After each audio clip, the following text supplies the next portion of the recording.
This Steve Jones Show podcast is now loading. The Steve Jones Show podcast is presented by Sunbury Motor Company, Purdy Insurance, Brewers Outlet, and NIL Game Changers.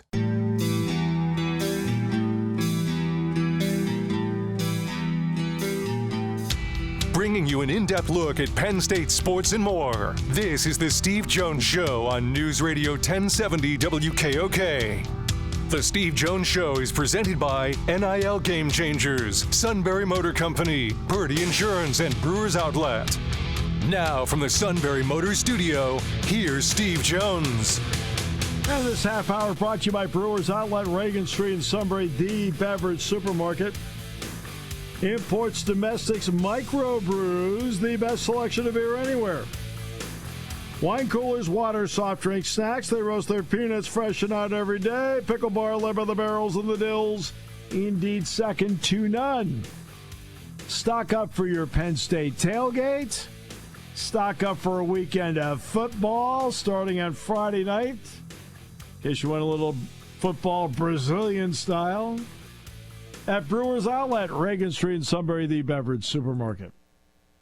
Ladies and gentlemen, boys and girls, kids of all ages, it is time now for Tuesdays with Neal. Mr. Coolong, welcome. You bet. As always, it's great to be here. I hope you guys are doing well on this post-holiday Tuesday.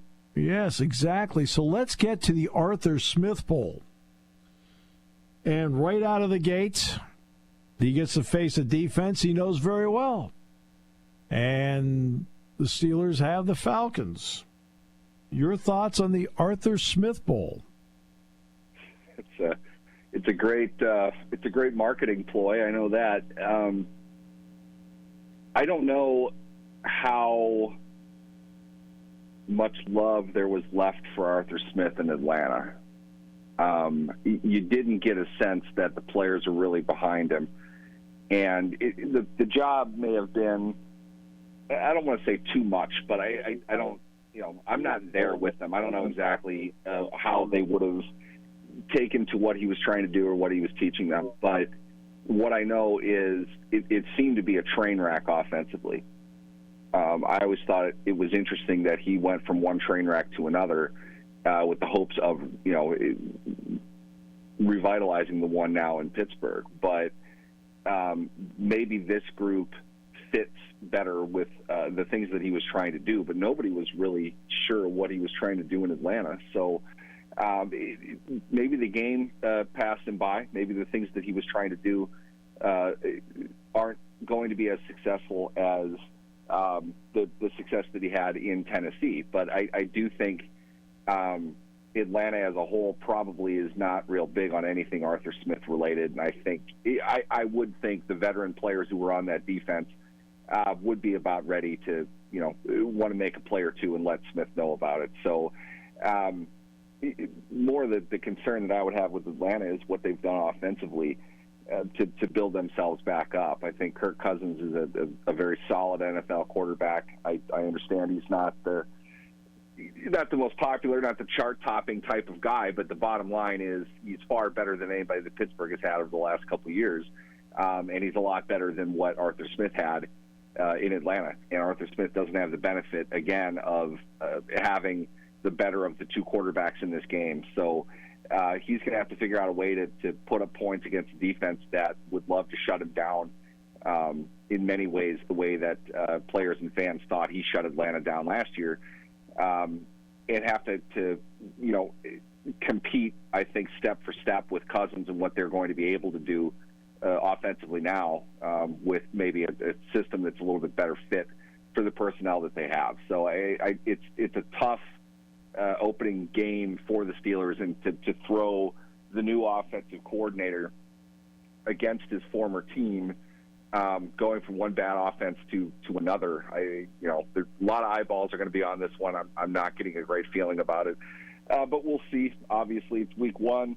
You never quite know what the team is in week one. You don't really have a good sense of that in the NFL until week 2 or 3 nowadays anyway. So maybe there's something there, but I don't know. I just get the sense this is going to be a slow starting year for the Steelers offensively yet again.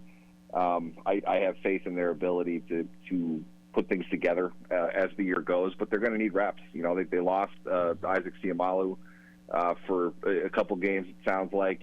That's 3 starters on the Steelers' offensive line making their first NFL start. 2 of them are rookies. One of them didn't play at all last year. So it's I don't know. This is tough. Smith's got a pretty big assignment in front of him, and this isn't even going to be the biggest assignment he faces this year. So you hope you hope he's got something on them that on the Falcons that will work. But I don't know. It's going to be a tough one, I think.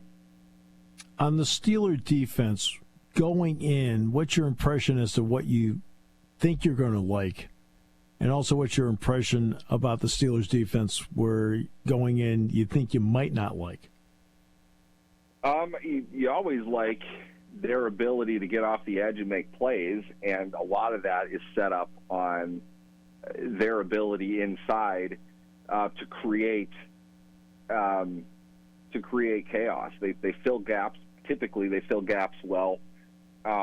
They can occupy blockers that help fill in their edge. And with that, depending on how much wear and tear T.J. Watt has, I think is a concern. Not that we have any particular reason to think that, but the guy has played, pretty much every snap he's been able to play for the last, it feels like 10 years now. He's going to have to slow down eventually. I've had this conversation with a bunch of people, and this is why I feel in a field of multiple worthy recipients of the NFL Defensive Player of the Year last year, T.J. Watt probably would have been my vote because of the amount of times the Steelers would put him at the wide 9 technique, so well outside of a tight end, and have him be able to make up that ground and get to the quarterback and disrupt the play. Basically, it forces an offense to have to stretch out if you want to put a body on him. And Tomlin and defensive coordinator Terrell Austin had no problem betting on Watt in that situation. He's had to run a long way. He's had to blast off the line. All these things wear your body down over time. I'm not saying it's an immediate thing, but if he loses even a microsecond off of his burst, his ability to get off the ball and to get upfield the way he does, they're not going to be effective doing that. And that's a huge part of why their defense has been successful over the last couple of years. So if Watt can continue to do that, that's going to their pass rush obviously is predicated off of that. He's maybe the best pass rusher in the game over the last 5 years. You will see some great things out of that. You'll see him play some great defensive football, and they can scheme advantages because of his presence. And Alex Highsmith is a very good player as well. He's developed kind of a craftiness to him. He's got an array of pass rushing moves now. Obviously not the athlete that Watt is, but he can land. He can get to the quarterback. If they're able to occupy the A and the B gap, their pass rush will again be higher level in comparison to the rest of the NFL. And I think that's something we talk about but don't really fully explore. The talent that they have there, that now they're building, again, Keanu Benton playing along with a veteran like Cam Hayward, that's going to create better things. They've gotten a lot more athletic in their inside linebackers now. Patrick Queen is definitely a step up over what they had last year. It's unfortunate that they didn't quite get to play with everything that they had last year, but Queen will be a very solid player for them, if not a spectacular one. That's going to be fun to watch. Down part, I'll add Joey Porter in there another season, kind of learning his position, learning his craft. Maybe the refs put the flags away for him a little bit. He can get away with a little bit more, which would definitely help the team. I think he led the NFL, led cornerbacks in the NFL with penalties last season. If he can tone that down to a pretty good amount this season, you're going to see one of the better cornerbacks in the league. That'll be fun to watch. What they're doing elsewhere, I think, is a problem. But you put all that together, it seems like a lesser important problem. They've got a lot of good pieces defensively. They'll have good safety play. Minkah Fitzpatrick is playing 17 games. Their entire defense will be in line. They'll be able to make plays on the ball, both in the deep secondary as well as around the line of scrimmage. And they should be able to impact what's probably going to be a pretty mediocre offense. They can get away with a little bit more offensively, knowing their defense is pretty stand-up and explosive. They can make plays on the ball when it's in the air, when the quarterback has it. So that's really what a modern defense today is. I think they have that ability. That's certainly what they've built their team to do this year. It should be a good unit. I think they'll be a solid defensive team yet again. A lot of it, and perhaps an uncomfortable amount for today's NFL, though, is going to have to rest on their ability to play defense offensively. They're going to have to get to the ball, take the ball away, and sack the quarterback. If they can't do that, they're going to struggle with this offense. So now let's flip it to the other side. Same question. Something that going in you're not so sure you like, and some stuff that you think going in you're going to like. I thought I was going to like the offensive line, and I still want to. Siamala's absence, though, is going to be noticeable pretty quickly. I felt he was one of the more underrated players in the league last year. Played very well at times. Not somebody they're just going to be able to replace. I would assume it's Spencer Anderson that's going to get the nod there. You're going to take a step down, and that's playing alongside Dan Moore at left tackle, who's I assume is going to win the left tackle job after camp, which I think is a bit of an upset. I don't know if this was the ideal situation for the Steelers to not have either Broderick Jones or Troy Fatanu playing left tackle, and if not having both of them starting, not the situation we would have expected. So if we're framing this question back in like March, April, May, I would have thought the offensive line would have been a little bit more of a point of excitement. You could get behind them, but at the same time, I do feel you'll have a boost of athleticism within that group. It's something that Arthur Smith can plan around, to have that ability to play the short game, play quick game with athletic linemen that can shoot off the line, get the blocks at the second level. They have a group that can do that.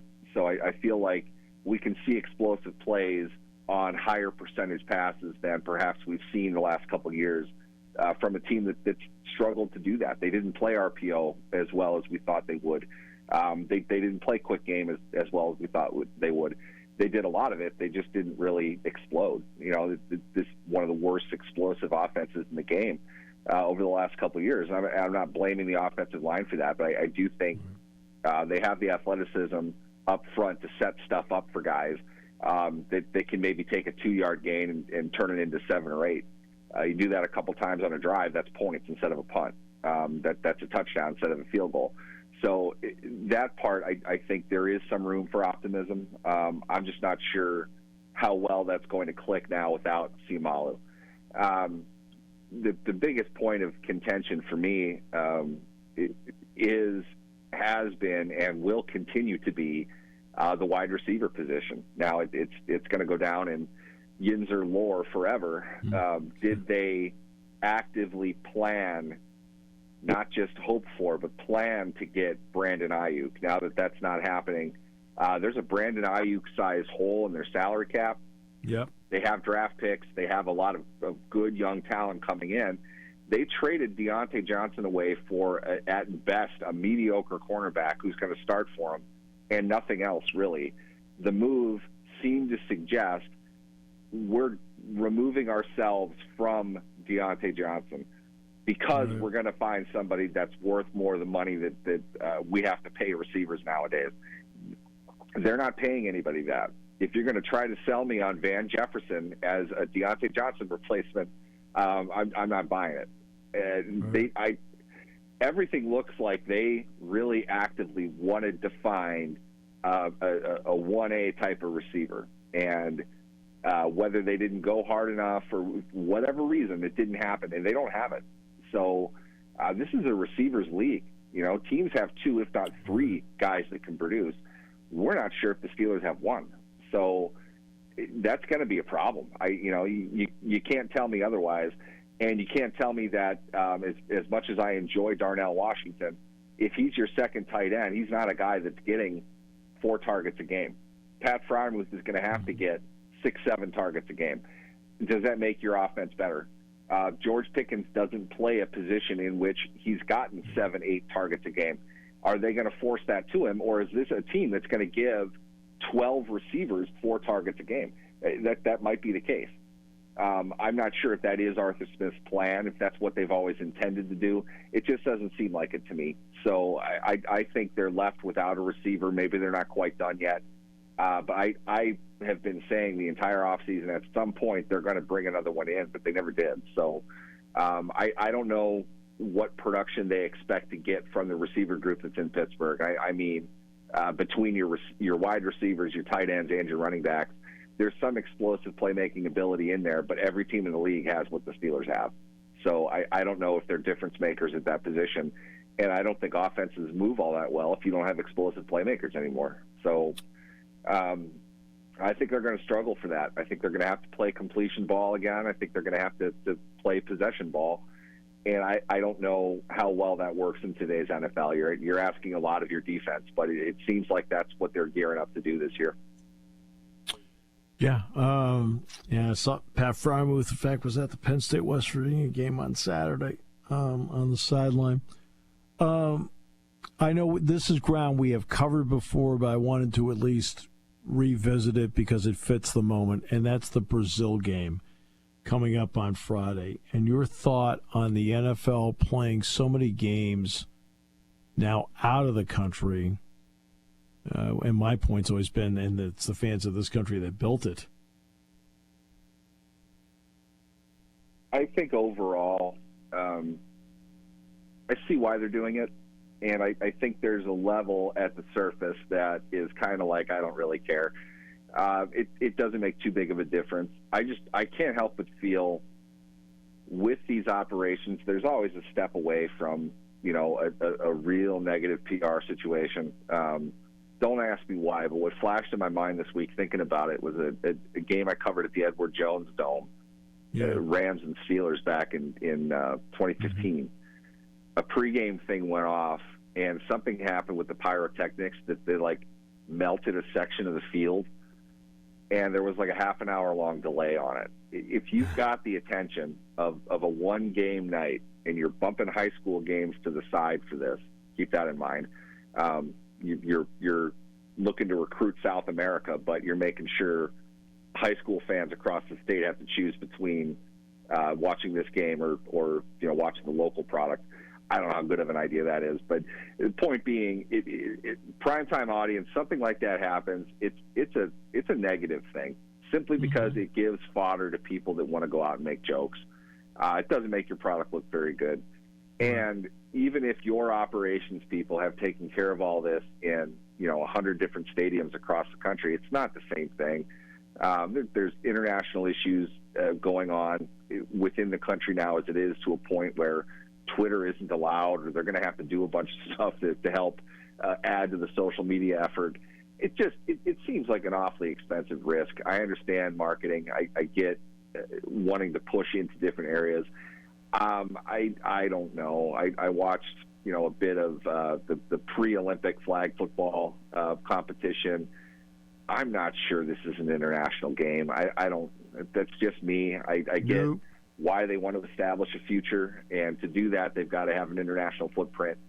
They do to some extent. I think there are more connections in Europe than they are in South America. That's even more soccer dominated than Europe is. So I don't know. That's just me. I think they do well within the market that they have. They're going to continue to push it because I guess they want to go to all corners of the earth.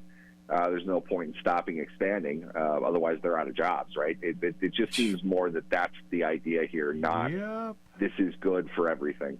It's just my useless 2 cents on the matter. Nope, I'm with you. Again, to me, I look at the fans of this country. You are who you are as an organization because of fans here. Why are you taking home games away from the people who built you? I mean, that's where they created the preseason. Use that. Yeah, this is a marquee game, too. those are popular teams, and it's early in the season. They're going to want to be a part of that. I think part of the justification is we add another game to the schedule. You're not technically necessarily losing a home game, but or only one team is at least. But I don't think they should take home games away from teams like that.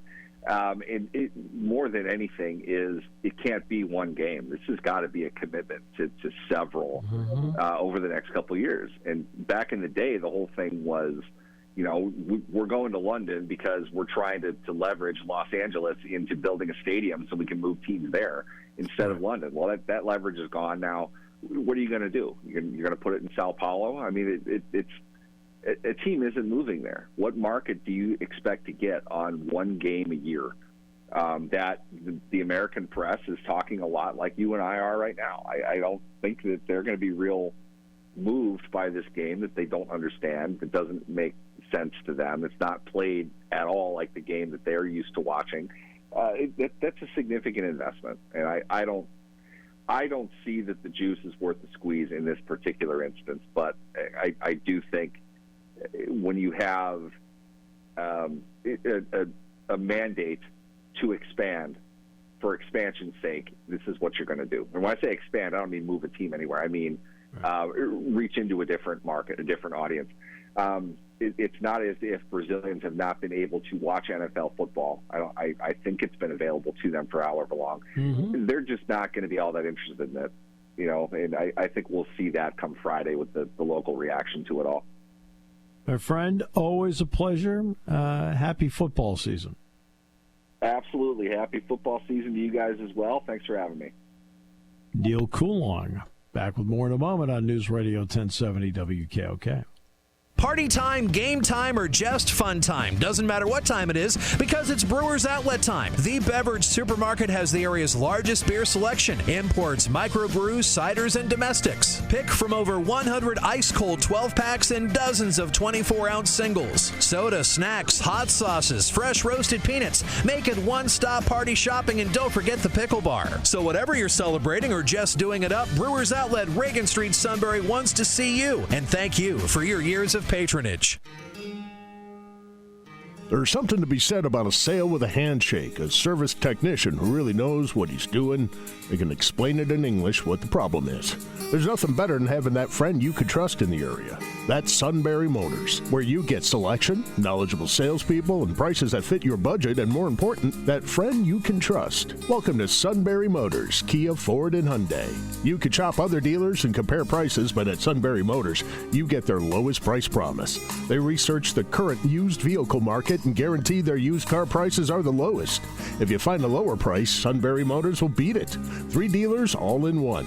See their full new and pre-owned inventory at sunburymotors.com. Pick out a vehicle you like and schedule your test drive online. Follow them on Facebook. Sunbury Motors Ford and Hyundai, North 4th Street, Sunbury, and Sunbury Motors Kia, routes 11 and 15 in Hummel's Wharf.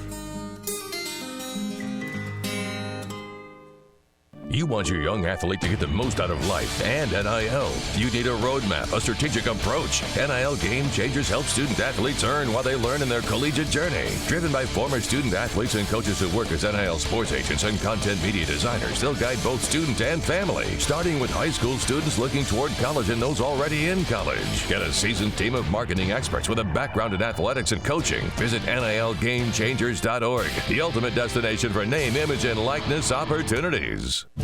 Hi, this is Season. For over 100 years, the Purdy Insurance Agency has been protecting families and businesses of the greater Susquehanna Valley and beyond. With the experience of our trained and knowledgeable staff, you can rest assured that your needs will be evaluated and met by some of the industry's best representatives. No matter what your insurance needs are, call Purdy Insurance today at 570-286-5855. Visit our website at purdyinsurance.com or check us out on Facebook to see what we can do for you.